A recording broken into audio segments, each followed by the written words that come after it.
중국의 한국 단체 관광 허용은 정부의 원칙 있고 당당한 대중 외교가 이룬 쾌거다. 한미 동맹과 한중 관계는 반비례가 아닌 정비례 관계임을 입증. 며칠 전 중국이 이른바 사드 보복으로 중지했던 한국행 단체 여행을 전면 허용했다. 6년 5개월 만이다. 허용 하루 만에 중국발 크루즈선 53척이 제주 방문을 예약했다고 한다. 내년 3월까지 제주항은 물론 광정항까지 입항 신청이 꽉 찼다고 한다. 한마디로 상전벽해다. 문재인 정권은 출범하자마자 산불, 사드 추가 배치 불, 미국 미사일 방어 체계 참여 불, 한미일 군사동맹 불, 이란, 주한미군에 배치된 사드 운용 제한으로 안보 주권을 양보하면서 중국의 비위 맞추기에 급급했다.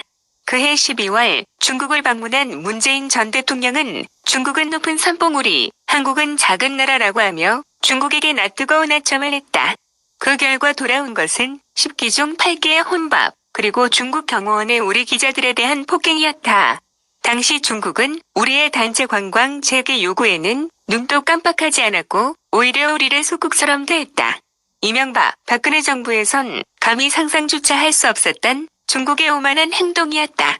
그런데 윤석열 정부가 출범한 지 1년 3개월 만에 중국 정부가 꼬리를 내렸다. 스스로 한국행 단체 관광을 재개했고 각종 외교 통로를 통해 우리 정부의 미소를 보내고 있다. 윤석열 정부의 원칙 있고 당당한 외교가 통한 것이다. 올해는 한중 수교 31주년이다. 짧지 않은 시간 동안 우리가 얻은 교훈을 정리해 볼 필요가 있다. 먼저 우리가 대중 굴종 자세를 보일수록 중국은 우리를 무시하고 심지어 짓밟기까지 한다. 우리가 당당하게 나오면 나올수록 중국은 우리를 더욱 존중한다. 하늘은 스스로 돕는 자를 돕는다. 란 말이 한중 관계에도 적용된다. 우리의 국가 자존심은 물론 건전한 한중 관계 발전을 위해서도 이를 명심하고 실천해야 한다. 또한 한미 동맹이 강화되고 우리와 우방국 간의 관계가 돈독할수록 우리의 전략적 가치는 높아져 중국은 우리를 존중한다. 야권에선 한미 동맹이 강화될수록 한중 관계는 나빠지는 반비례 관계라고 주장한다.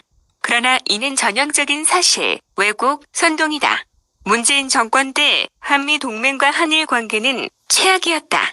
북한 수석 대변인 역할을 하느라 독일, 프랑스 등 전통적인 유럽 우방국들로부터 외면을 당했다.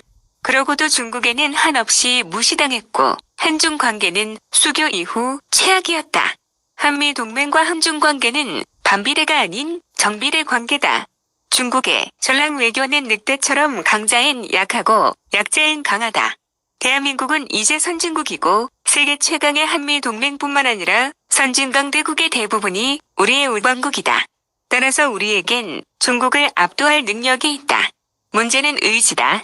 우리가 가진 힘을 정확하게 이해하고 주권국답게 당당하게 처신할수록 한중 관계는 건전해진다. 31년 전 한중 수교할 때 초심으로 돌아가자.